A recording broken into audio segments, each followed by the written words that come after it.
श्री गणेशाय नमः, श्री सरस्वती नमः, श्री गुरुभ्यो नमः। परमसंत सद्गुरू ठाकरसिंहजी महाराज, परमसंत सद्गुरू बलजीतसिंहजी महाराज यांना कोटी कोटी प्रणाम। भगवान कृष्णाच्या चरणी त्रिवार वंदन। ज्ञानेश्वर माऊलींच्या चरणी कोटी कोटी प्रणाम। श्रोतेहो, आपणाला साष्टांग दंडवत। ऐकूया अध्याय 13वा। आत्मरूप गणेशाचे स्मरण करून सर्व विद्यांचे आश्रयस्थान असे जे श्री गुरूंचे चरण, त्यास माझा नमस्कार असो। त्यांचे स्मरण केले असता सर्व कविता शक्ती स्वाधीन होते आणि सर्व विद्या जिव्हाग्री येतात। तसेच भाषणाला इतके माधुर्य येते की ते अमृतासही शिळे पाडते आणि तोंडातून निघणाऱ्या प्रत्येक अक्षरास रस अनुकूल होतात। गर्भित अर्थाची रेलचेल होऊन ते एकामागून एक सुचतात व आत्मज्ञानाचे वर्म समजते। जर आपल्या मनात श्री गुरूंचे चरण नेहमी आठवले तर अशा रीतीने ज्ञानाचा भाग्योदय होतो। त्या गुरुचरणास वंदन करून ज्ञानेश्वर महाराज म्हणतात, ब्रह्मदेवाचा पिता आणि श्री लक्ष्मीचा नाथ जे श्रीकृष्ण भगवान ते असे म्हणाले। श्री भगवान म्हणाले, हे कुंतीपुत्रा, या शरीराला क्षेत्र म्हणतात आणि हे जो जाणतो त्याला क्षेत्रज्ञाचे ज्ञान असलेले तत्वज्ञजन क्षेत्रज्ञ असे म्हणतात। पार्था ऐक, या देहाला क्षेत्र म्हणतात, पण जो हे जाणतो त्याला क्षेत्रज्ञ असे म्हणतात। हे अर्जुना, सर्व क्षेत्रांमध्ये जो क्षेत्रज्ञ तोही मीच आहे असे पक्के समज। ज्या ज्ञानाने क्षेत्र आणि क्षेत्रज्ञ आपोआप खरोखर जाणता येतात तेच ज्ञान खरे आहे असे आम्ही समजतो। ते क्षेत्र काय, कोणत्या प्रकारचे आणि कोणत्या विकारांचे आहे आणि त्यापासून कोणती कार्य उत्पन्न होतात आणि तो क्षेत्रज्ञ कोण व त्याचे सामर्थ्य काय आहे ते सर्व माझ्यापासून अर्जुना तू संक्षेपाने ऐक। तर आता या शरीराला ज्या अभिप्रायाने क्षेत्र हे नाव दिले तो सर्व अभिप्राय आम्ही सांगतो। याला क्षेत्र का म्हणावे, हे कसे आणि कोठे उत्पन्न होते, कोणत्या कोणत्या विकारांनी हे वाढले जाते, हे लहान जे 3.5 हातांचे आहे ते केवढे मोठे आणि किती वजनदार आहे, तसेच नापिक किंवा पिकाऊ कोणाचे आहे इत्यादी जे जे याचे गुण आहेत ते यथासांग आम्ही वर्णन करतो। तिकडे तू लक्ष दे। याच क्षेत्राकरिता श्रुतींची नेहमी बडबड चालू आहे आणि तर्कही याचाच निश्चय करण्याकरता एकसारखी वाटाघाट करतो। याच गोष्टीचा खल करता करता 6 शास्त्रे थकून स्वस्थ बसली आणि म्हणूनच यांच्यात अजून ऐक्य झाले नाही। या क्षेत्राविषयी एकमत स्थापन करण्याकरता सर्व जगभर शास्त्रसंबंधयुक्त वाटाघाट चालू आहे, पण अजून एकमेकांची तोंडे मिळाली नाहीत व ऐक्यही झाले नाही आणि याच संबंधाने युक्ती लढविता शिकस्त झाली। हे क्षेत्र कोणाचे आहे हे कोणी जाणत नाही, परंतु त्याच्या मीपणाबद्दलची काय थोरवी वर्णावी की ज्याच्या योगाने घरोघर याचाच काथ्याकूट केला जातो। नास्तिकाच्या तोंडास तोंड देण्याकरता आणि वेदांचे बंड माजले असे पाहून पाखंड्यांची तिसरीच बडबड चालू झाली। ते म्हणतात, तुमचे वाक्पांडित्व खोटे असून त्यास बिलकुल आधार नाही। आमचे हे म्हणणे खोटे म्हणत असाल तर तुम्हाला जिंकण्याविषयी आम्ही ही सुपारी पुढे करून प्रतिज्ञा करतो। पाखंड्यांचे थवेच्या थवे कोणी दिगंबर बनतात, कोणी मुंडन करतात, तर त्यांनी ठरवलेले सर्व वितंडवाद आपोआप खाली बसतात। हे क्षेत्र मृत्यूच्या सपाट्यात सापडून निरर्थक जाईल म्हणून आत्मा ब्रह्मांडे नेऊन त्याचे संरक्षण करण्याकरता योगी पुढे सरसावतात। जे मृत्यूला भितात ते एकांतवास करून यमनियमांचे साधन करतात। याच क्षेत्राच्या विचाराच्या अभिमानाकरिता श्री शंकरांनी राज्य सोडले आणि त्यापासून आपल्यास उपाधी लागू नये म्हणून ते स्मशानात जाऊन राहिले। या क्षेत्राचे ज्ञान करून घेणार अशी प्रतिज्ञा करून शंकरांनी वनात जाऊन 10 दिशा हेच आपले पांघरूण असे मानले आणि काम हा योगभ्रष्ट करणारा लाचखाऊ असे जाणून त्यास जाळून टाकले। ह्याच गोष्टीचा निश्चय करण्याकरता ब्रह्मदेवाला जरी 4 तोंडे उत्पन्न झाली तरी त्यालाही या क्षेत्राची ओळख पटलीच नाही। क्षेत्रज्ञान ऋषींनी बहुत प्रकारांनी सांगितले आहे। ऋग्वेदादी वेदांनी वेगळे वेगळे सांगितले आहे आणि युक्तीने युक्त व निश्चयरूपी अशा ब्रह्म प्रतिपादक सूत्रांनी आणि पदांनीही सांगितलेले आहे। जे कर्मवादी आहेत ते असे म्हणतात की हे सर्व क्षेत्र जीवाच्या ताब्यात असून त्याची सर्व व्यवस्था प्राणाकडे सोपविली आहे.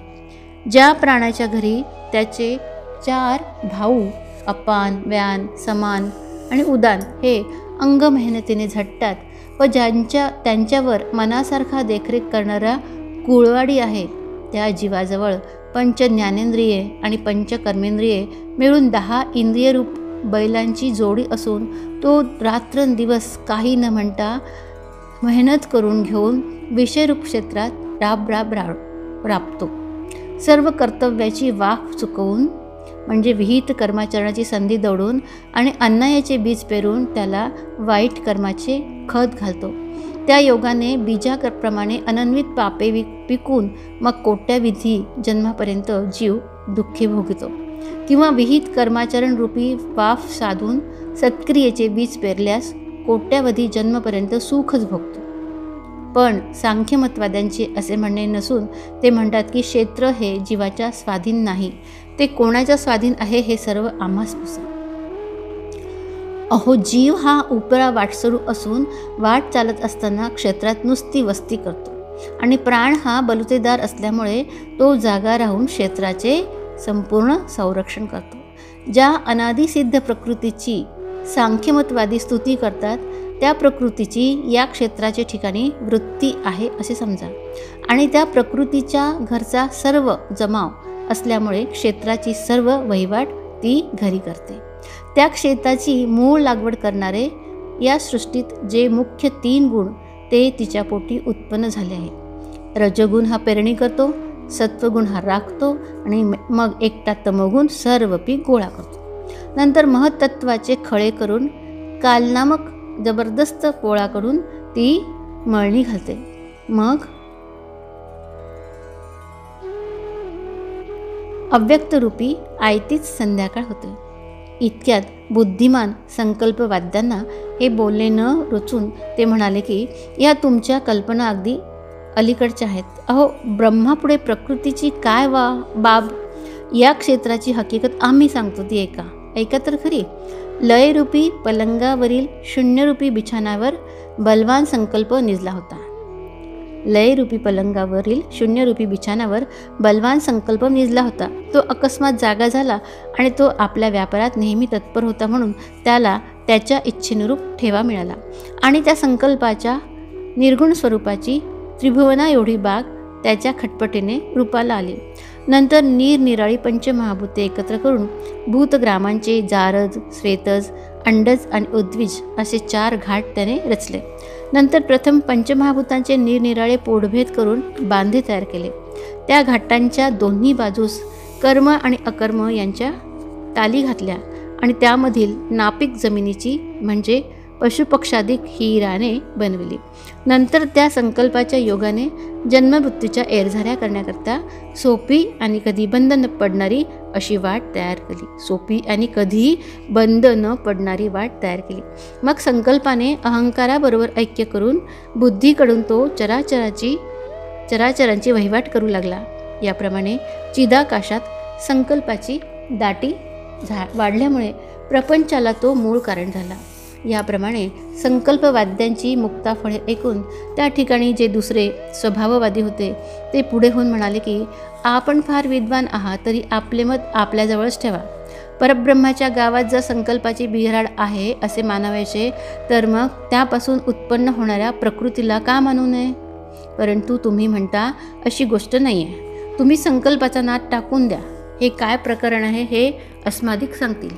पण तर आकाशातील ढगांमध्ये पाण्याचा भरणा कोण करतो. अंतरिक्षातील चांदण्या खाली पडत नाहीत, त्यांना कोणाचा आधार आहे. आकाशाचे छत मध्ये झोल न येता जे सारखे ताणलेले आहे ते कोणी आणि केव्हा ताणले आणि वाऱ्यास नेहमी वाहण्यास कोणी सांगितले आहे. अंगावरील जी लव दिसते तिची पुरणी कोण करतो. समुद्र कधीही आटत नाही, त्यात पाणी कोण भरतो आणि पावसाच्या धारा कोण उत्पन्न करतो.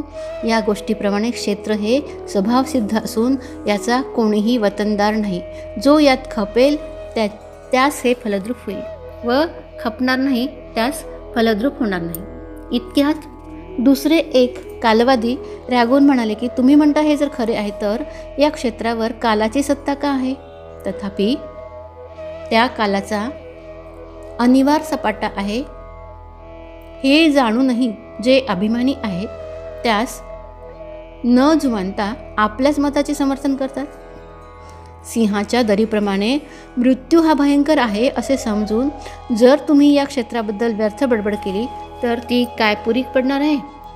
हा काल महाकल्पापलीकडे मिठी घालून ब्रह्मदेवाचे स्थान जो सत्यलोक त्यालाही जाऊन मिठी मारतो.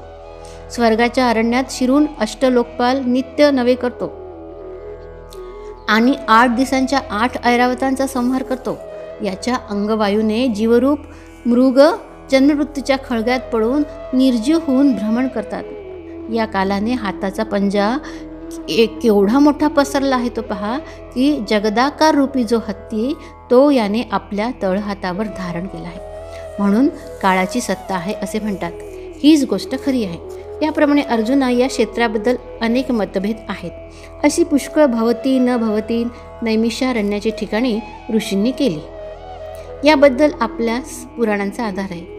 वेदातील अनुष्टवादी छंदात याबद्दल पुष्कळ चर्चा केली असून या क्षेत्राविषयी गर्वाने अद्याप ग्रंथ तयार करतात. वेदातील बृहस्वामसूत्र जे ज्ञानदृष्टीने अतिशय पवित्र आहे त्यालाही क्षेत्र म्हणजे काय हे समजले नाही.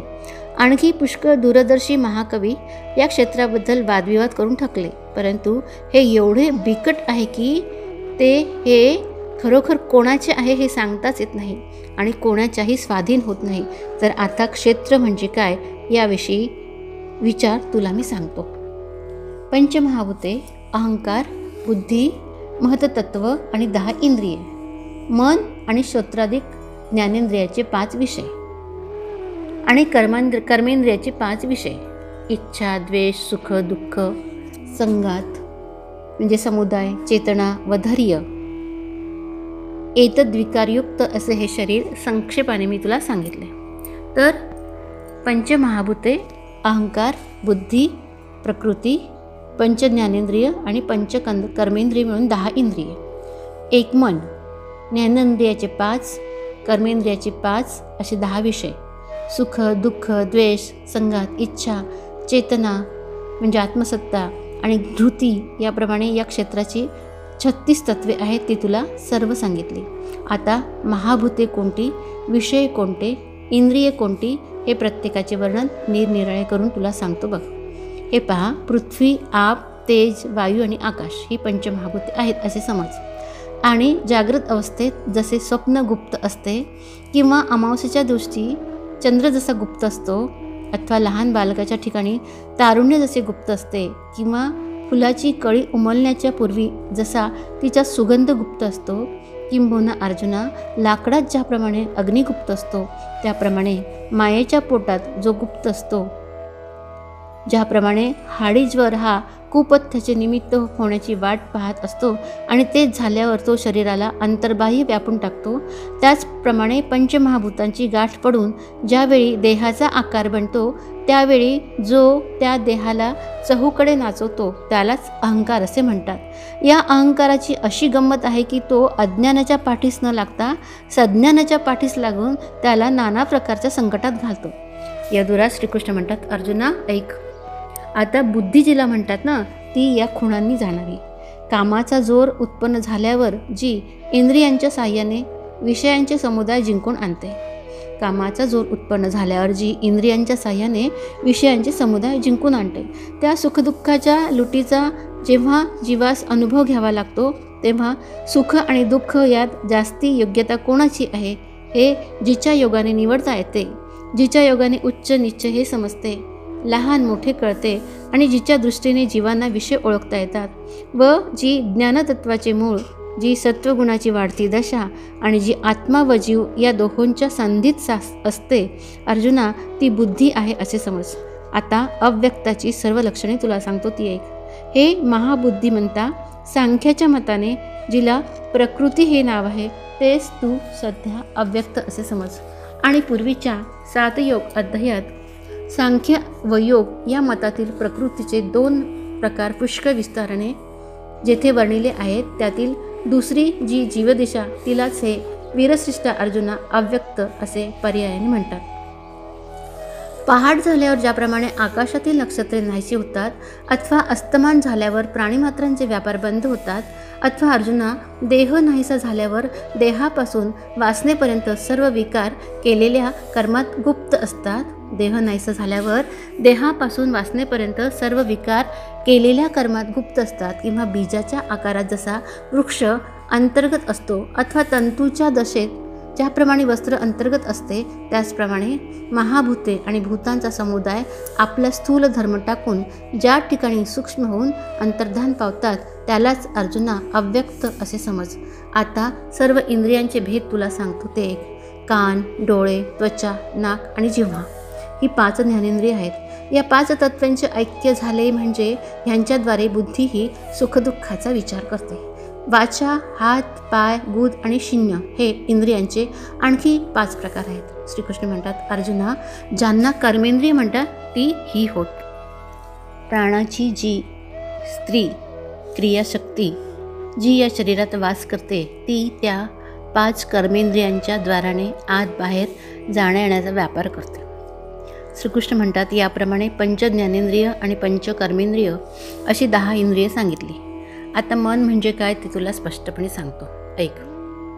जे इंद्रिये आणि बुद्धी या दोहोच्या सांध्यामध्ये रजगुणाच्या खांदीवर चमकत असते. इंद्रिये आणि बुद्धी या दोहोच्या सांध्यामध्ये रजगुणाच्या खांदीवर चमकत असते. ज्याप्रमाणे आकाशाचा नीलवर्ण अथवा मृगजळाच्या लाटा व्यर्थ भासतात त्याप्रमाणे वायूचे जे व्यर्थ चमकणे तेच मन होय. आकाशाचा नीलवर्ण अथवा मृगजळाच्या लाटा व्यर्थ भासतात त्याप्रमाणे वायूचे जे व्यर्थ चमकणे तेच मन आहे. आणि शुक्र व शोणित यांचे ऐक्य होऊन जेव्हा पंचतत्वांचा आकार बनतो तेव्हा एका वायुतत्वाचे स्थानभेदाने 5 प्राण आणि 5 उपप्राण असे 10 प्रकार होतात. मग ते 10 भाग आपापल्या धर्माच्या बळाने देहातील एका भागाच्या ठिकाणी वस्ती करतात. त्यामध्ये निखालस चंचलपणा राहिल्याने त्याचे अंगी रजोगुणाचे बळ उत्पन्न होते. ते बुद्धीच्या बाहेर आणि अहंकाराच्या उरावर अशा मध्यभागात बलाढ्य होते.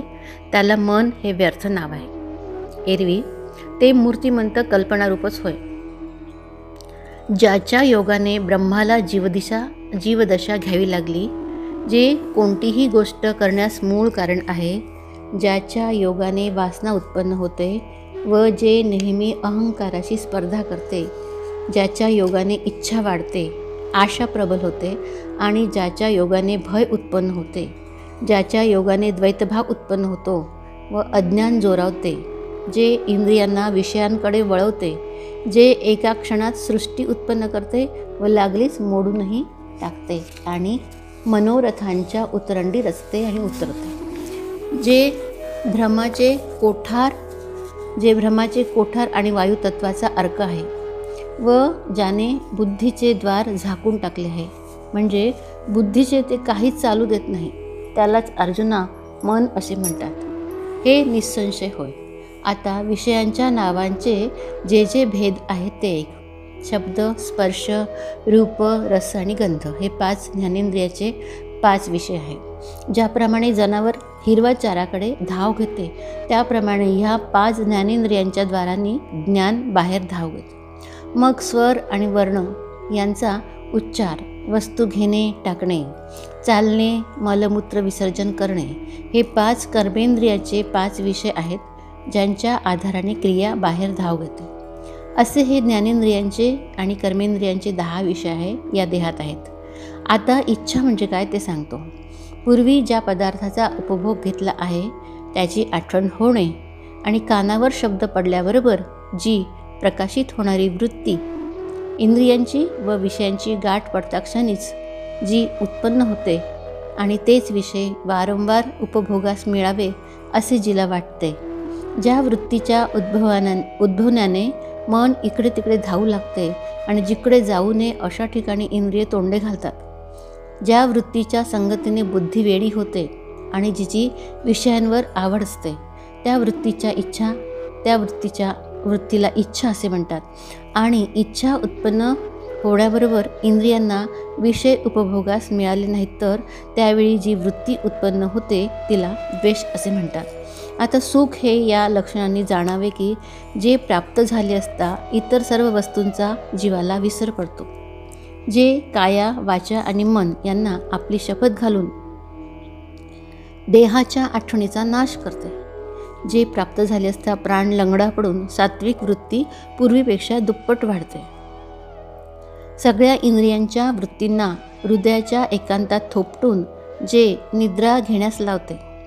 फार काय सांगावे, जीवाला ज्या ठिकाणी आत्म्याचा लाभ होतो त्यालाच खरे सुख असे म्हणतात. आणि पार्था, अशी ही स्थिती न लाभता जी स्थिती असणे तेच खरोखर दुःख असे समज. आणि पार्था, अशी ही स्थिती न लाभता जी स्थिती असणे तेच खरोखर दुःख असे समज. ज्या ठिकाणी कल्पना उत्पन्न झाली त्या ठिकाणी सुख होत नाही. एरवी कल्पना नाहीशी झाल्यावर ते सहजानुसार प्राप्त होते. म्हणून कल्पना उत्पन्न होणे आणि तीच नाहीशी होणे हे सुखदुःखाला कारण आहे. आता अर्जुना, अलिप्त आणि सर्व साक्षीभूत अशा ब्रह्माची म्हणजे चैतन्याची जी देहावर सत्ता आहे तिला चेतना असे म्हणतात. अलिप्त आणि सर्व साक्षीभूत अशा ब्रह्माची म्हणजे चैतन्याची जी देहावर सत्ता आहे तिला चेतना असे म्हणतात.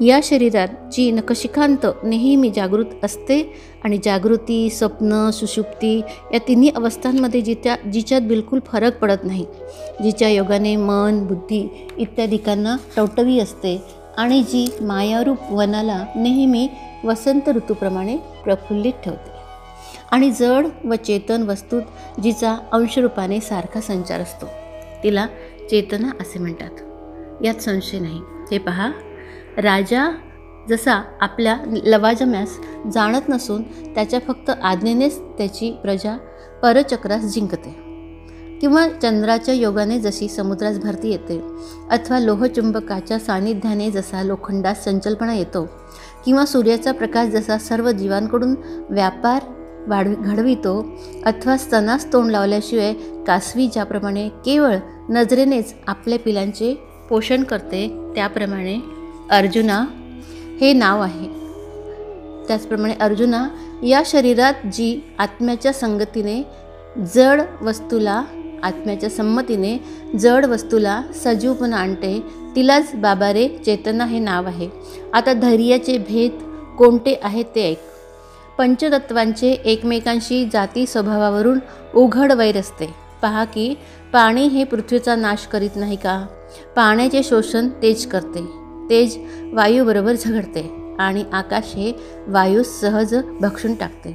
त्याचप्रमाणे कधीही कशाबरोबर न मिळता सर्वत्र ओतप्रोत भरलेले असून आकाश वेगळे असते. अशा प्रकारे ही पंचमहाभूते एकमेकांशी विरुद्ध असून त्यांनाही जी एकत्र करते, दुजेपणाचा वादविवाद सोडून एकत्र राहून जी आपल्या गुणांनी एकमेकांचे पोषण करतात, याप्रमाणे न होणारी मैत्री जिच्या योगाने होते आणि धैर्य कायम राहते त्या वृत्तीला मी धृती असे म्हणतो.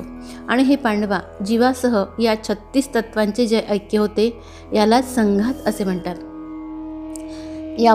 याप्रमाणे हे 36 भेद तुला स्पष्ट रीतीने सांगितले व या सर्वांना मिळून क्षेत्र हे नाव प्राप्त झाले आहे.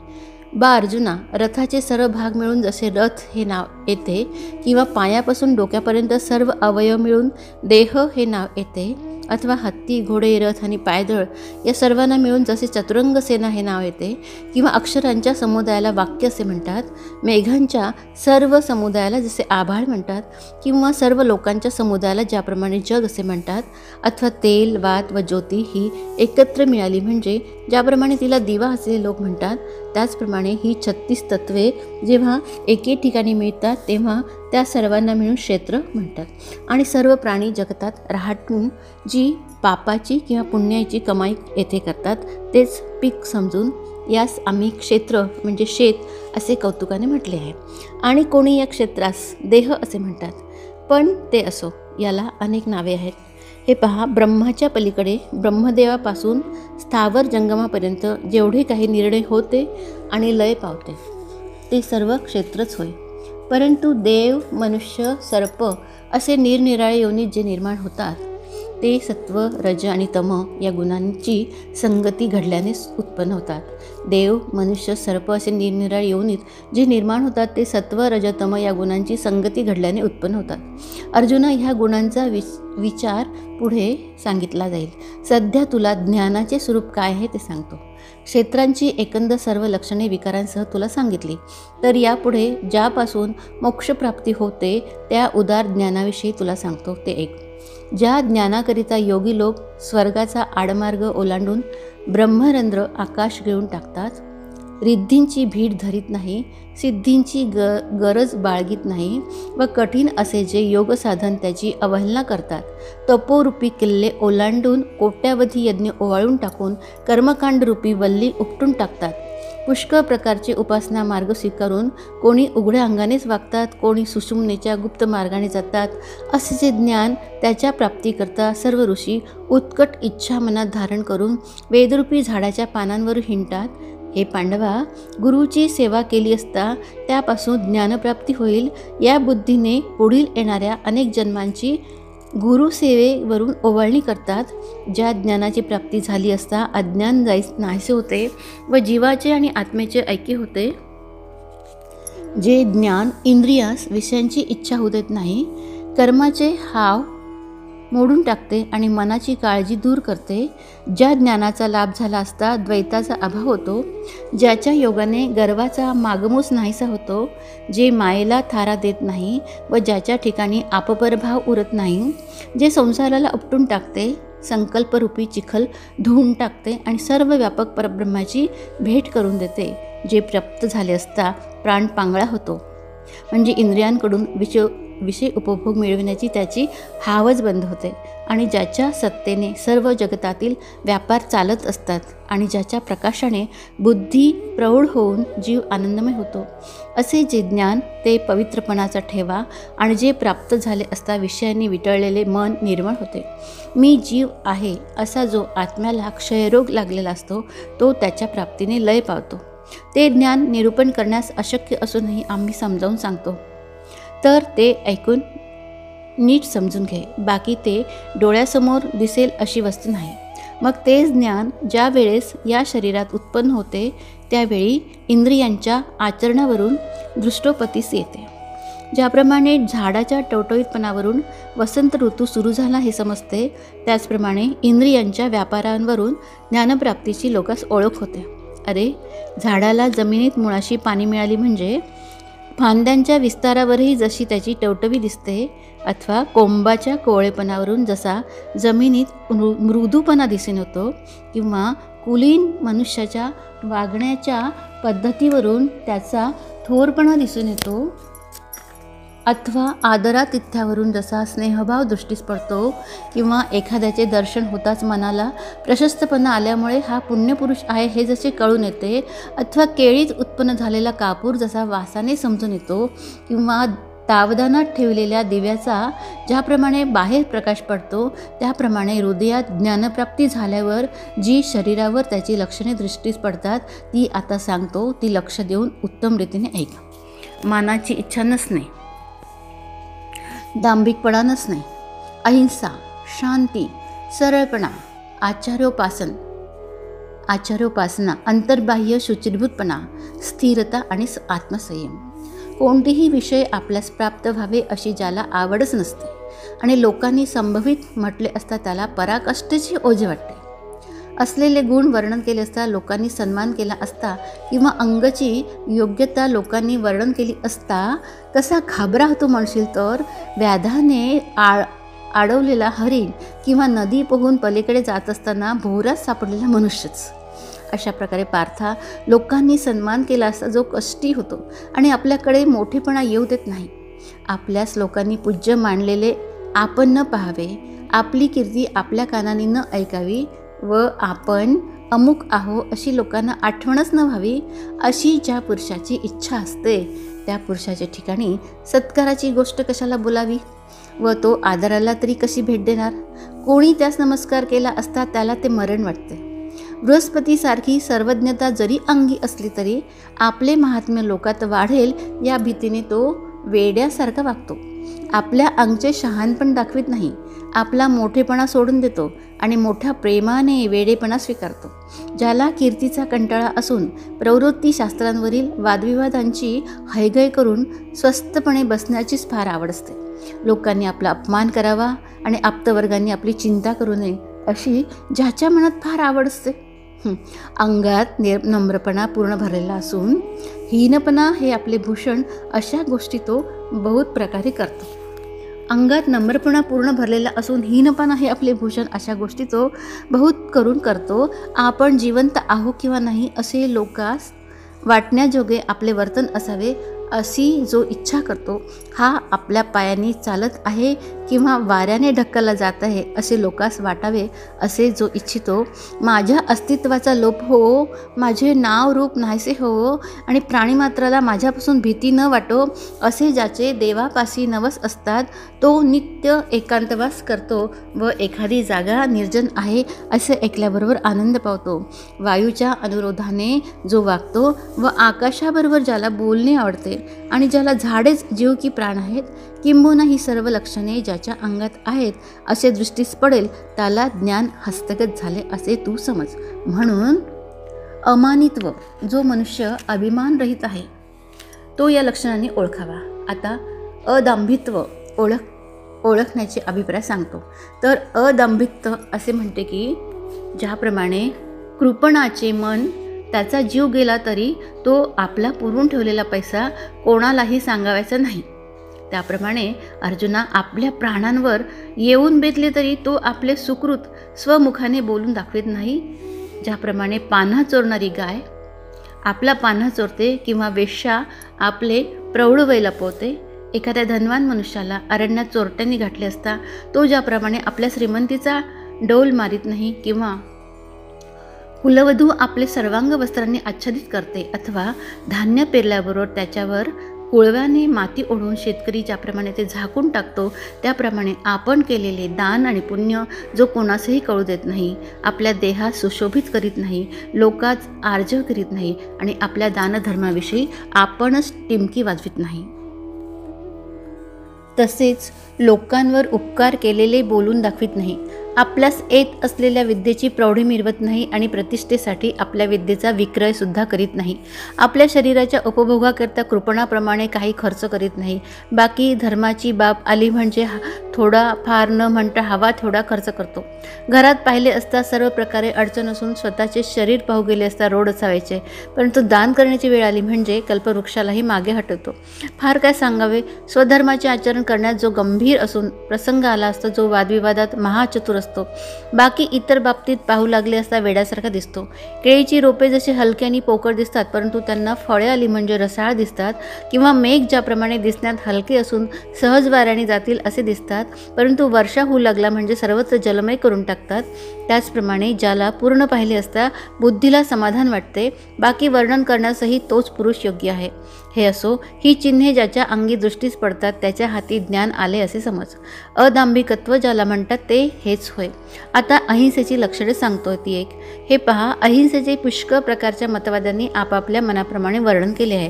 ते एक. ते प्रकार कोणते म्हणशील तर, ज्याप्रमाणे झाडाच्या फांद्या तोडून त्या झाडाच्या बुंद्याभोवती त्याचेच कुंपण घालावे, किंवा आपले हात तोडून ते शिजवून आपलीच भूक शमन करणे, अथवा देऊळ मोडून त्याच सामानाने देवाभोवती आवार बांधणे, त्याप्रमाणे हिंसा करून अहिंसा केली असे दाखविणे, ह्याला कर्मकांडात निर्णय केला आहे. ह्याचा कर्मकांडात निर्णय केला आहे. कारण पावसाच्या अवर्षणामुळे सर्व जग गांजून गेले म्हणून पर्जन्यष्टी वगैरे पुष्कळ यज्ञ करतात. तो त्या इष्टीच्या मुळाशी पाहू गेले असता पशूंची हिंसा ही स्पष्ट घडून येते. तो त्या यज्ञाच्या मुळाशी पाहू गेले असता पशूंची हिंसा ही स्पष्ट घडून येते. मग अहिंसेचा जो पलीकडील काठ तो त्या ठिकाणी कसा दृष्टीस पडणार, तर केवळ हिंसाच पेरली तर त्या ठिकाणी अहिंसा उगवेल काय. परंतु अर्जुना, या याज्ञिकांच्या हौसेची कमाल आहे. कमाल आहे बा पांडवा. सर्व वैद्यक ग्रंथात हाच मार्ग सांगितला आहे की एका जीवाचे रक्षण करण्याकरता दुसऱ्या जीवाचा घात करावा. नाना प्रकारच्या रोगांनी ग्रस्त होऊन पुष्कळ जीव लोळत आहेत असे पाहून या घडत असलेल्या हिंसेच्या निवारणार्थ रोगाची परीक्षा करून औषधांची योजना करतात. त्या औषधांच्या योजनेकरता प्रथम एका झाडाचे मूळ खणून आणतात आणि दुसऱ्या झुडपाला मुळासकट उपटून आणतात. एक झाड मध्येच मोडतात, एका मोठ्या झाडाची साल काढून आणतात आणि गाभण असलेला जीव खालीवर आच्छादन घालून उकडून काढतात. ज्याला शत्रुभाव मुळीच नाही अशा झाडाच्या सर्वांगावर घाव घालून त्यातून निघणारा चीक काढून घेतात. याप्रमाणे धनुर्धरा सर्व वनस्पतींचे सत्व नाहीसे करून ती झाडे वठवितात आणि सजीवांच्या अंगात हात घालून त्याचे पोटातील पित्त काढून घेतात व त्यामुळे पीडित झालेले पुष्कळ जीव रक्षण करतात. अहो, नांदती घरे मोडून त्यांचे देव्हारे केले, सावकाराला बुचाडून अन्नसत्रे घातली, डोक्याला वस्त्र गुंडाळल्यामुळे खालचे अंग उघडे पडले, पुढील अंगण उघडे होते त्यावर घर मोडून मांडव घातले. ज्याप्रमाणे पुष्कळ प्रकारची पांघरुणे जाळून शेक घ्यावा, हत्तीला स्नान घालून स्वच्छ धुवून काढल्यावर पाण्यातून वर येताच पुन्हा सोंडेने चिखल घेऊन आपले तो अंग भरवतो, किंवा बैल विकून टाकून त्या पैशाचा गोठा बांधणे अथवा राघू हाकून देऊन मग त्याच्या करता पिंजरा तयार करणे, याचे नाव काम की चेष्टा? आणि यास काय म्हण हसावे की रडावे? कोणी धर्मसंप्रदायाप्रमाणे पाणी गळून पिऊ लागतात, तो चिरकुटातील पाणी पिऊन घेतेवेळी जीव मरतात ना. कोणी हिंसा होईल या भीतीने धान्य न शिजवता उपाशीच राहतात, त्यामुळे त्यांचे प्राण व्याकुळ होतात. ही हिंसाच होते. याप्रमाणे हे प्रसन्न मनाच्या अर्जुना, हिंसेलाच कर्मकांडात अहिंसा मानून सिद्धांत केला आहे, तो नीट समजून घे. पहिल्या प्रथम अहिंसेची लक्षणे सांगावी असे जेव्हा आम्ही मनात आणले तेव्हा आमच्या बुद्धीला असे वाटले की अगोदर खऱ्या अहिंसेची लक्षणे सांगावी. तर अहिंसेचे वर्णन करण्याची आमच्या बुद्धीची पुष्कळ इच्छा कशी न पुरवावी म्हणून बोलणे भाग पडले. त्याचप्रमाणे तुलाही हीच गोष्ट नीट समजावी असे आमच्या मनात आले.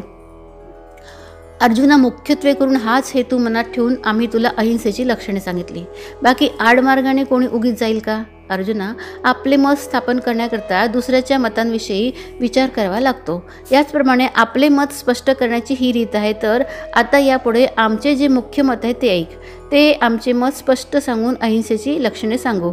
ती लक्षणे कोणाच्याही अंगी स्पष्ट दिसू लागल्यावर त्याला खरे ज्ञान प्राप्त झाले असे दिसून येईल.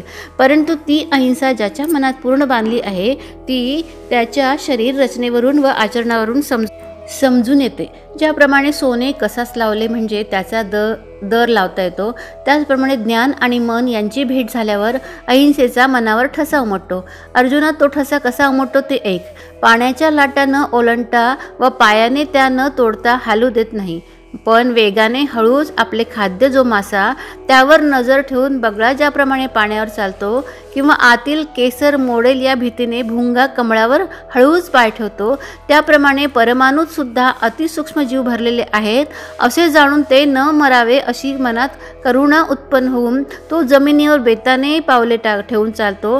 तो ज्या वाट्याने जातो तिकडे कृपादृष्टीने पाहत पाहत चालून आणि ज्या दिशेत जातो तिकडे स्नेहभाव धरून कोणाही प्राण्यास उपद्रव होऊ नये म्हणून आपल्या जीवापेक्षा त्याच्या जीवाला जपतो. अर्जुना, अशा रीतीने जपून जे चालतात त्यांच्या अहिंसेचे माप शब्दांनी करता येत नाही.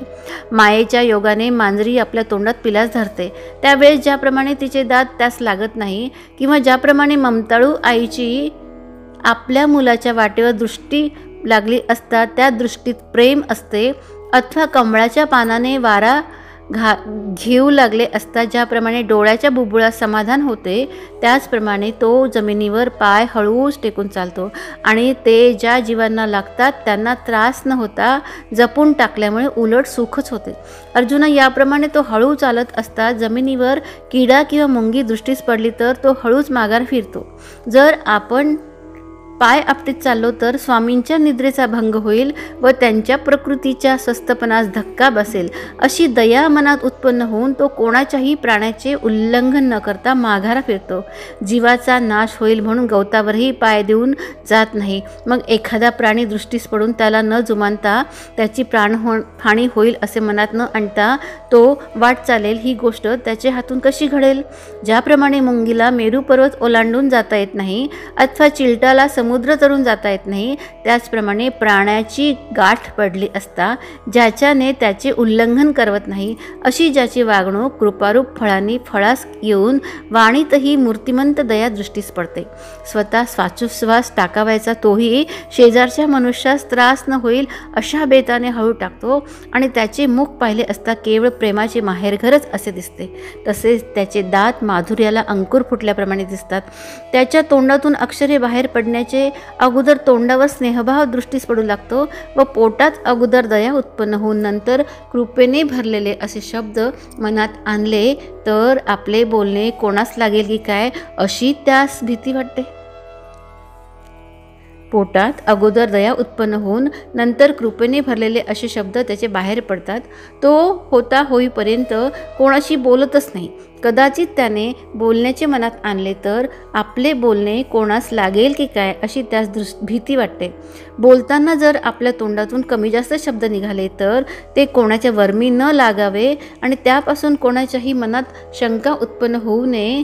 त्यापासून कोणाचा ठरलेला बेत मोडेल, कोणास भीती वाटेल व कोणी दचकून जागे होतील आणि जरी कोणी आपल्या बोलण्याचा तिरस्कार केला तरी कोणाला पीडा होऊ नये आणि कोणी भिवया चढवून आपल्याकडे पाहू नये असे मनात आणून जो बोलत नाही, मग कदाचित कोणी प्रार्थना केली आणि लोभाने जर बोलू लागला तर ऐकणाऱ्यास त्याचे बोलणे आईबाबांप्रमाणे उपदेशपर वाटावे किंवा मधुर नाद हा मूर्तिमंत पुढे उभा राहिला आहे अथवा स्वच्छ गंगोदक उसळले आहे किंवा पतिव्रता स्त्रीला वृद्धपण प्राप्त झाले आहे, त्याप्रमाणे खरे आणि मऊ, परिमित आणि प्रेमळ असे अमृताच्या लाटांप्रमाणे त्याच्या तोंडातून शब्द निघतात.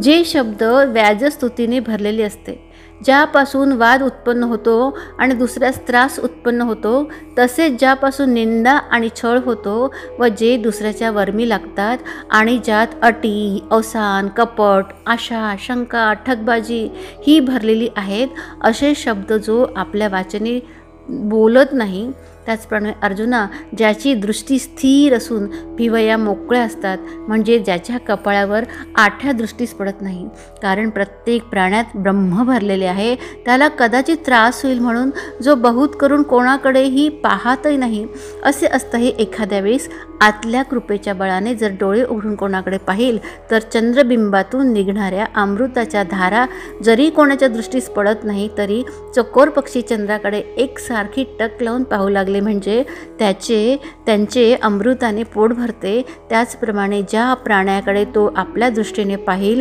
त्याला समाधान होते आणि कासवी जरी आपल्या पिलांकडे नुसत्या दृष्टीने पाहून त्यांना वाढविते तरी त्या कासवीलाही त्या दृष्टीचे प्रेम कळत नाही. किंबहुना जो भूतमात्राकडे अशा प्रेमळ दृष्टीने पाहतो त्याच्या हाताचे गुण पाहू गेले असता तेही दृष्टीप्रमाणेच अलौकिक आहे. ज्याप्रमाणे ब्रह्मनिष्ठाचे मनोरथ पूर्ण झालेले असतात त्याचप्रमाणे ज्याचे हातास काही एक करण्याची इच्छा नसून ते निर्व्यापार असतात. जन्मांधाने ज्याप्रमाणे पाहण्याची क्रिया सोडावी किंवा अग्नीस पेटवण नसून तो जसा विझावा अथवा मुक्या मनुष्याने जसे मौनव्रत धारण करावे तसे ज्याच्या हातांना काही एक करावयाचे उरलेले नसते व जे काही एक व्यापार न करता स्वस्थ असतात. वाऱ्याला धक्का लागेल किंवा आकाशाला नख लागेल, वाऱ्याला धक्का लागेल किंवा आकाशाला नख लागेल असे वाटून जो आपले हातही हलवत नाही, जेथे अंगावर बसलेली माशी उडवावी किंवा डोळ्यात जाणारी घुंगुरटी एकीकडे करावी अथवा पशुपक्ष्यांना डोळ्यांनी भीती दाखवावी, या गोष्टी तो कोठून करणार? हे किरीटी, त्याला हातात दंड किंवा काठी घेणेही जर आवडत नाही तर मग शस्त्रांची गोष्टच कशाला पाहिजे?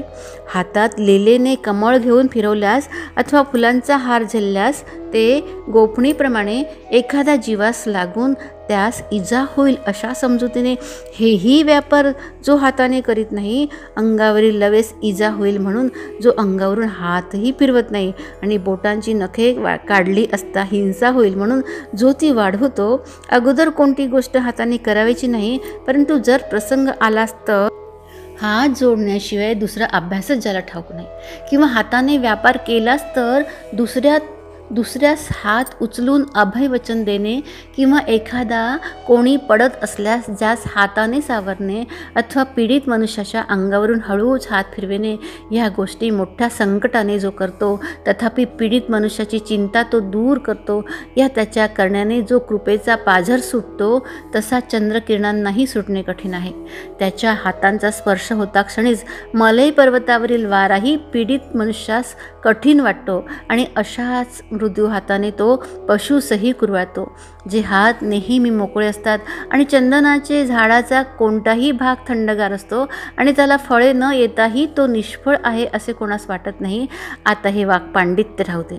सज्जनांचे शील आणि स्वभाव ही जशी असतात तसेच त्यांच्या हाताचे आचरण असते. आता त्यांची मन कसे आहे म्हणून जर सांगावेचे म्हटले तर या ज्या गोष्टी वर्णन केल्या ती कृती कोणाची आहे? झाडांच्या फांद्या म्हणजे झाडे नाहीत काय? पाण्याशिवाय समुद्र आहे का? तेज आणि सूर्य ही निराळी आहेत का? अवयव आणि शरीर ही निराळी आहेत का? किंवा पाणी आणि पिण्याची गोडी ही काही निराळी आहेत का? म्हणून हे जे सर्व इंद्रियांचे बाह्य व्यापार सांगितले ते मनानेच आहेत असे समज. हे जे बीज जमिनीत पेरले असते तेच वर झाडाच्या रूपाने दृष्टीस पडते. त्याचप्रमाणे इंद्रियांकडून जे व्यापार घडतात ते मनाच्याच प्रेरणेने होतात. परंतु मनात जर अहिंसेचा उदय झाला नसेल तर इंद्रियांकडून ती बाहेर कशी घडेल? अर्जुना, कोणतीही वृत्ती अगोदर मनाच्या ठिकाणीच उत्पन्न होते आणि मग तीच वाचेने, दृष्टीने आणि हाताने घडते. बाकी जी गोष्ट मनात येत नाही ती तोंडाने बोलली जाईल का? हे पहा, बीजाशिवाय जमिनीत अंकुर उत्पन्न होईल का? म्हणून ज्याप्रमाणे सूत्रधाराशिवाय कळसूत्री बाहुली हलत नाही, त्याचप्रमाणे मन जेव्हा कोणाचाही व्यापार करण्यास प्रवृत्त होत नाही तेव्हा इंद्रिये अगोदर निर्बल होतात. जे पाणी उगमापाशीच आटून जाते ते नदीच्या ओघात कुठून वाहणार? हे पहा, प्राण गेल्याबरोबर देहाकडून काही व्यापार घडतात का? त्याचप्रमाणे पार्था, मन हे या इंद्रियांच्या व्यापारास मूळ कारण आहे आणि हेच सर्व इंद्रियांकडून व्यापार घडविते. परंतु ज्यावेळी मनात जशी वासना उत्पन्न होते तसे इंद्रियांकडून बाहेर व्यापार घडतात. ह्याकरिता ज्याप्रमाणे पिकलेल्या फळांचा वास आपोआप चहूकडे पसरतो त्याचप्रमाणे खरोखर मनात अहिंसा बळकट कायम असली म्हणजे इंद्रियांच्या व्यापारात अहिंसा दृष्टीस पडते. म्हणून इंद्रिये ही अहिंसा हीच आपली संपत्ती असे पूर्णपणे मानून तिचीच देवघेव म्हणजे व्यापार करीत असतात. ज्याप्रमाणे समुद्राला भरती आली म्हणजे समुद्राच्या पाण्याने खाड्या भरतात, त्याचप्रमाणे मनात अहिंसेचे आलेले भरते इंद्रियांच्या व्यापारातही दृष्टीस पडते.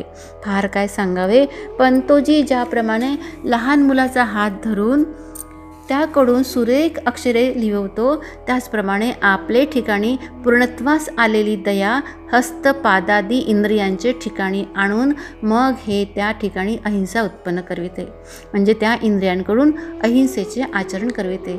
ह्याकरिता अर्जुना, इंद्रियांच्या चेष्टा मनाच्याच व्यापाराप्रमाणे दृष्टीस पडतात. अशा प्रकारे ज्याने काया वाचा मने करून हिंसेचा त्याग केला आहे असे तू पाहशील, तो पुरुष ज्ञानाचा विलासी आणि वस्तिस्थान आहे असे समज. फार तर काय, तो मूर्तिमंत ज्ञानच आहे. ज्या अहिंसेचे वर्णन आपण कानांनी ऐकतो आणि ग्रंथाच्या आधाराने जिचे निरूपण करतो ती अहिंसा प्रत्यक्ष पाहावीसे वाटल्यास त्या पुरुषाचे दर्शन घ्यावे. ज्ञानदेव म्हणतात, असे जे श्रीकृष्णांनी अर्जुनास सांगितले ते मी तुम्हाला एका शब्दात सांगावेसे पाहिजे होते, परंतु त्याचा फार विस्तार झाला, ह्याबद्दल तुम्ही मला क्षमा करा. तुम्ही म्हणाल की जनावर हिरवे गवत खाऊ लागले म्हणजे खात खात पुढे जाता जाता मागे फिरण्याची विसरते, किंवा पक्षी आकाशात उडू लागल्यावर वाऱ्याच्या वेगाने पुढेच भराऱ्या मारीत जातो. त्याप्रमाणे प्रेमाच्या भरात रसवृत्ती पसरून माझी बुद्धी मलाच आवरेनाशी झाली. पण तशातला काही प्रकार नसून विस्तार करण्याला कारण आहे. बाकी अहिंसा शब्द 3च अक्षरांचा आहे.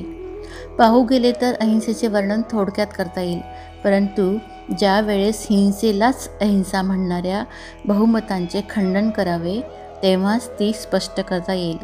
बाकी अहिंसे संबंधाने जी उपलब्ध मते आहेत ती जशीच्या तशी जर सांगितली तर तुम्हाला माझे बोलणे पटणार नाही. रत्नपारख्यांच्या गावात शालिग्राम शिळा जर विकल्या जातील तरच त्यांचे गाठोडे सोडावे. सरस्वतीच्या पुढे जशी कोणाचीही स्तुती करण्याची शक्ती नाही. ज्या ठिकाणी पिठाचीच विक्री कमी होते त्या ठिकाणी कापराच्या वासाला कोण विचारतो. म्हणून श्रोते हो, तुमच्या सभेमध्ये मी मोठा वक्ता आहे असा जर अभिमान बाळगला तर माझे बोलणे तुम्हास रुचणार नाही. सामान्य आणि विशेष गोष्टी जर सरसकट करून सांगितल्या तर त्या तुम्ही आपल्या कानाच्या मुखाकडे सुद्धा नेणार नाही, म्हणजे कानावर सुद्धा पडू देणार नाही. जर कोणत्याही वस्तूंचे खरे स्वरूप सांगताना शंकेस जागा राहील तर तुम्ही जे मजकडे लक्ष देत आहात ते मागच्या पावलांनीच नाहीसे होईल. ज्या पाण्यावर शेवाळ पसरलेले असते त्या पाण्याकडे हंसपक्षी जातात काय? किंवा आभ्राच्या पलीकडे जर सुंदर चांदणे पडले असेल तर ते भक्षण करण्याकरता चकोर पक्षी चोच उघडीत नाहीत. त्याचप्रमाणे जर निरूपण निर्दोष झाले नाही तर तुम्ही माझ्याकडे न येता ग्रंथ अमान्य करून उलट माझ्यावर रागावाल. अहिंसेवरील निरनिराळी मते समजून सांगताना जर आक्षेपांचे निरसन होणार नाही तर ते व्याख्यान मला तुमचा लाभ जोडू देणार नाही, म्हणजे तुम्ही माझे व्याख्यान ऐकत बसणार नाही. आणि माझे हे सर्व प्रतिपादन तरी तुम्ही संतजनांनी नेहमी सन्मुख व्हावे ह्याकरताच आहे. बाकी खरोखर पाहू गेले असता तुम्ही गीतेच्या अर्थाचे भोगते आहात असे समजून गीतेचाच मी एकसारखा ध्यास धरला आहे. तुम्ही सर्व लक्ष इकडे द्याल आणि ह्या भगवद्गीतेला सोडवून न्याल, म्हणजे याचे रहस्य तुमच्या लक्षात पूर्णपणे येईल. म्हणून हा ग्रंथ नसून खरोखर तुमच्या सर्वस्वाचे तारणच आहे. किंवा आपल्या सर्वस्वाचा लोभ धरून जर तुम्ही ह्या तारणाची आशा सोडली तर गीतेची आणि माझी एकच गती होईल असे समजा. किंबहुना तुमच्या कृपाप्रसादाची मला जरूर असल्यामुळेच मी गीतेचा अर्थ सांगण्याचे निमित्त केले आहे. तेव्हा तुमच्यासारख्या रसिक श्रोत्यांना रुचेल असे व्याख्यान करावे म्हणून अहिंसेवरील वेगवेगळी मते तुम्हास सांगितली. त्यामुळे कथेचा विस्तार होऊन श्लोकाचा अर्थ बाजूला राहिला त्याची मज लेकराला आपण क्षमा करा. जेवताना घासात खडा लागला तर तो काढण्यास लागलेला वेळ व्यर्थ गेला असे म्हणता येत नाही, कारण तो खडा काढून टाकलाच पाहिजे. आपला मुलगा गावाहून येत असताना जर चोरांना चुकवून येण्याकरता त्यास वेळ लागला तर आईने त्याच्यावर रागवावे का? तो जिवंत घरी आला म्हणून त्याच्यावरून लिंबलोण उतरून टाकावे? परंतु हे दाखले देण्याचे काही कारण नाही. माझे वाढलेले व्याख्यान तुम्ही सर्व शांतपणे ऐकावे हा तुमचा मोठेपणा आहे. आता श्रीकृष्ण हे अर्जुनास काय म्हणाले ते ऐका. भगवान म्हणाले, हे ज्ञानोत्तम नयना अर्जुना, सावध हो, तुला ज्ञानाची आता चांगली ओळख करून देतो. हे पहा, ज्ञान म्हणून जे आहे ते ज्या ठिकाणी दंभरहित क्षमा वास करते त्याच ठिकाणी खरोखर आहे असे समज. खोल तलावात ज्याप्रमाणे कमळाची झाडे असतात किंवा दैववानाच्या घरी लक्ष्मी वास करते त्याचप्रमाणे पार्था, ज्यांच्या योगाने क्षमा वृद्धिंगत होते ती लक्षणे सांगतो, म्हणजे ती पूर्णपणे तुझ्या लक्षात येतील. आवडते अलंकार ज्या भावनेने अंगावर धारण करायचे त्याच भावनेने जे बरे वाईट प्रसंग येतील ते जो सहन करतो. ज्या त्रिविध तापांपासून बहुत उपद्रव होतात ते ताप सहन करण्याची पाळी आली असता जो कधीही दुःख मानित नाही.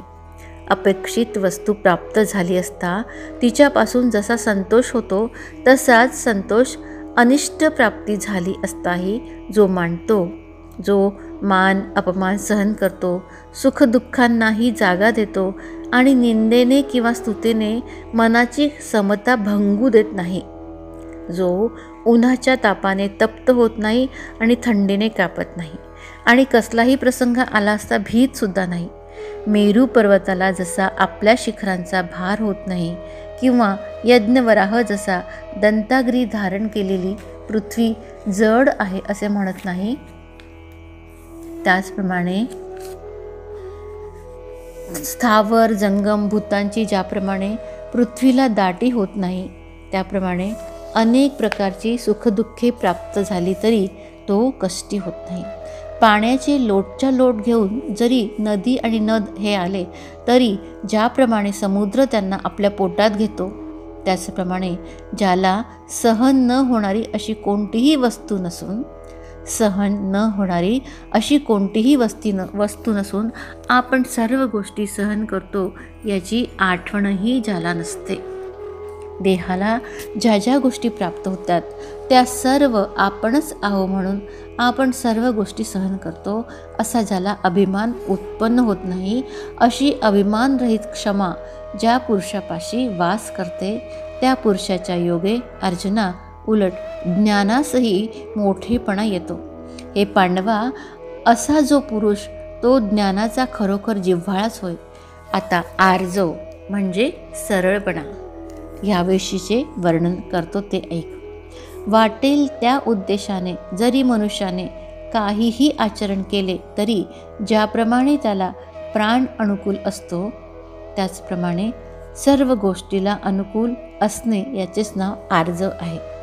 वाटेल त्या उद्देशाने जरी मनुष्याने काहीही आचरण केले तरी ज्याप्रमाणे त्याला प्राण अनुकूल असतो त्याप्रमाणे सर्व गोष्टीला अनुकूल असणे याचेच नाव आर्जव. हे पहा, सूर्य जसा मनुष्याचे तोंडाकडे पाहून प्रकाश पाडत नाही किंवा आकाश हे ज्याप्रमाणे सर्व जगभर सारखेच पसरलेले आहे त्याप्रमाणे ज्याचे मन प्राण्यागणिक निरनिराळे नसून त्याचे वर्तन असे असते की सर्व जग ज्याच्या ओळखीचे आहे आणि ज्याला आपपर भाव नाही, ज्याची वाटेल त्याबरोबर मैत्री होते. पाण्याला ज्याप्रमाणे ढाळ असतो त्याप्रमाणे ज्याचा स्वभाव आहे आणि कोणतीही गोष्ट करण्याविषयी ज्याचे मन आड येत नाही.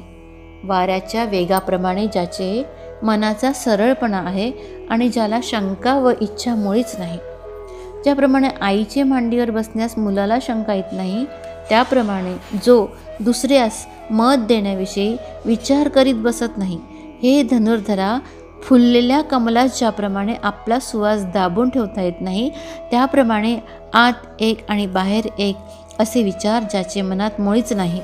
ज्याप्रमाणे रत्नाचा सुरेखपणा दृष्टीस पडण्याच्या पूर्वी त्याचे तेज फाकते त्याप्रमाणे कोणतीही गोष्ट करण्याच्या अगोदर ज्याच्या मनाची धाव पुढे असते. ज्याला विचार करणे हे माहीत नाही आणि सदोदित तृप्त असणे हाच ज्याचा अनुभव आहे.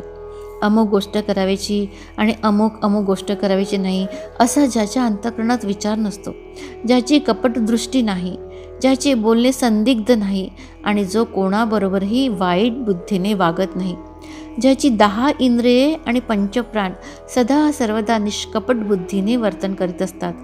अमृताच्या धारेप्रमाणे ज्याचे मन सरळ आहे, किंबहुना जो या चिन्हांचे माहेरघरच आहे. हे वीरा, तो पुरुष मूर्तिमंत आर्जवच होय आणि त्याचेच ठिकाणी ज्ञानाने आपले बिराट ठेवले आहे हे लक्षात ठेव. हे चतुर्श्रेष्ठा, आता यापुढे तुला गुरुभक्तीचे पर्याय सांगतो ते ऐक. ही गुरुसेवा म्हणजे सर्व भाग्यांची जन्मभूमी बरे. ही गुरुसेवा म्हणजे सर्व भाग्यांची जन्मभूमी. कारण शोकाने ग्रस्त झालेल्या जीवास ही ब्रह्मस्वरूप करते. अशी जी ही गुरुसेवा ती तुला समजावून सांगतो, तिकडे तुझे पूर्ण लक्ष असू दे. हे पहा, ज्याप्रमाणे आपले सर्व पाणी घेऊन गंगा समुद्रास मिळते किंवा सर्व अभिप्रायांसह श्रुती ब्रह्मपदी प्रविष्ट होते, अथवा पतिव्रता स्त्री आपले जीवित आणि गुण अवगुण हे सर्व आपल्या प्रिय पतीस अर्पण करते, त्याप्रमाणे ज्याने आपले अंतःकरण अंतर्बाह्य गुरुकुलाचे ठिकाणी अर्पण केले आहे आणि आपले शरीर म्हणजे गुरुभक्तीचे आगरच केले आहे. ज्या देशात आपल्या गुरूंचे घर असेल तोच देश ज्याचे मनात नेहमी घोळत असतो. ज्याप्रमाणे विरहिणी पतिव्रता नेहमी पतीचे चिंतन करते, त्या दिशेने येणाऱ्या वाऱ्यासही सामोरा जाऊन त्यास जो साष्टांग नमस्कार घालतो आणि माझ्या घरी वस्तीला यावे अशी प्रार्थना करतो, खऱ्या प्रीतीने वेडावून जाऊन गुरु ज्या दिशेत राहतात त्या दिशेशीच ज्याला बोलणे आवडते आणि जो गुरुच्या घरी आपला जीव वतनदार करून ठेवतो. परंतु ज्याप्रमाणे वासराला दावे लावले असल्यामुळे त्याचे सर्व लक्ष गायीकडे लागलेले असले तरी त्याचे शरीर गोठ्यातच असते, त्याप्रमाणे केवळ गुरूंच्या आज्ञेमुळेच त्याचा देह त्याच्या गावी असतो. त्याला असे वाटत असते की आपल्या गळ्याचे हे गुरु आज्ञारूप पेंडे केव्हा सुटेल व गुरूंची भेट केव्हा होईल, आणि त्याला एक एक क्षणही युगापेक्षा मोठा भासत असतो. तशात जर आपले गुरूंचे गावाहून कोणी मनुष्य आला किंवा स्वतः गुरूंनीच एखादा मनुष्य पाठविला तर गतायुषी माणसाला आणखी आयुष्य मिळावे, किंवा वाळलेल्या अंकुरावर अमृताच्या धारा पडाव्या, अथवा डबक्यातील मासा समुद्रात यावा, नाहीतर एखाद्या दारिद्र्याला द्रव्याचा ठेवा सापडावा, किंवा जन्मांधास एकाएकी दृष्टी यावी, अथवा भिकाऱ्याच्या वाट्यास इंद्रप्रद यावे. त्याप्रमाणे गुरुच्या कुळाचे नाव ऐकताच तो महासुखाने अतिशय थोरावतो, इतका की कौतुकाने आकाशच वेगेत धरीत आहे की काय असं.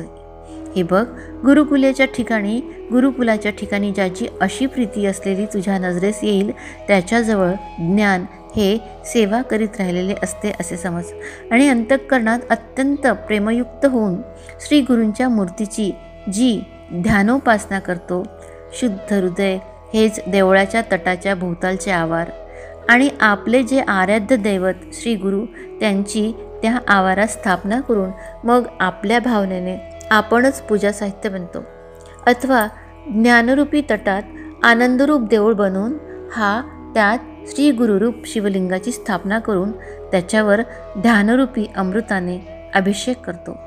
बोधरूप सूर्य उगवल्यावर सात्विक बुद्धिरूप मसुराच्या डाळीची ओंजळ भरून जो शिवरूपी गुरुला लाखोली वाहतो. उत्तम वेळ हेच शिवाच्या पूजेचे 3ही काल असे मानून त्यात देहाभिमानरूपी धूप जाळतो, आणि ज्ञानरूप दिव्याने जो नेहमी गुरुरूपी श्री शंकरास ओवाळतो. गुरुशी ऐक्य हाच नैवेद्य गुरुला नेहमी अर्पण करून आपण पुजारी बनून गुरु शंकराचे ठिकाणी मानून स्तवन करतो, अथवा आपल्या जीवाची शेज करून गुरु हे आपले पती आहेत असे समजून जो त्यांचा उपभोग घेतो.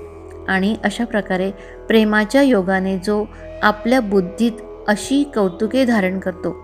एखाद्या वेळेस मनात गुरुविषयी प्रीतीचा उमाळा आला असता त्यालाच शिराब्दी असे म्हणतो.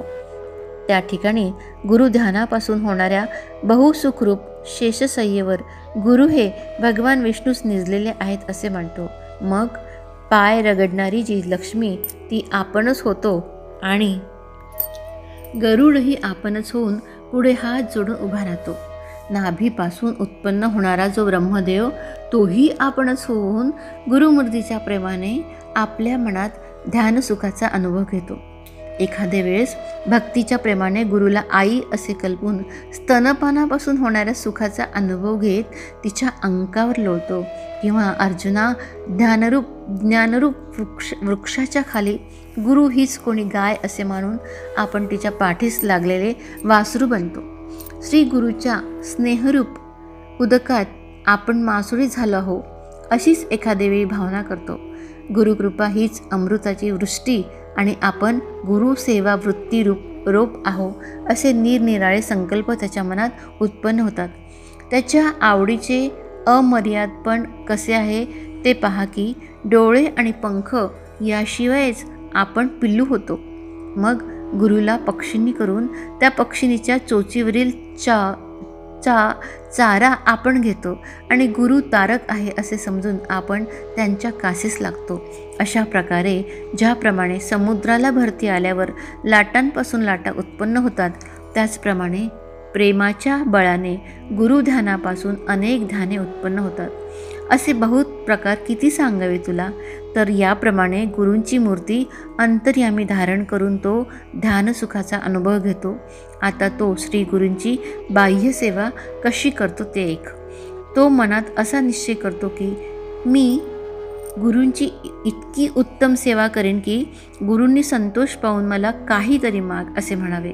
अशा प्रकारच्या माझ्या उत्तम सेवेने गुरु प्रसन्न होतील तेव्हा मी त्यांची प्रार्थना करून असे म्हणेन की हे प्रभो, आपला जेवढा परिवार आहे त्या सर्व परिवाराची रूपे मीच एकट्याने घ्यावी, आणि आपल्या उपभोगास लागणारी जितकी साधने आहेत तितक्या सर्वांची रूपे मीच एकट्याने घ्यावी. ज्याप्रमाणे मी वर मागितल्यावर श्री गुरु म्हणतील हो, मग त्यांचा सर्व परिवार मीच होईल. मीच त्यांची सर्व प्रकारे सेवा करेन. त्यांच्या उपयोगी पडणाऱ्या जेवढ्या म्हणून वस्तू आहेत त्यापैकी प्रत्येक वस्तू मीच होईल. त्यावेळेस माझ्या सेवेचा चमत्कार दृष्टीस पडेल. गुरु हे जरी पुष्कळ भक्तांची माऊली आहेत तरी त्या गुरुच्या कृपेस मी आपली शपथ घालून माझी एकट्याची माऊली करून घेईन.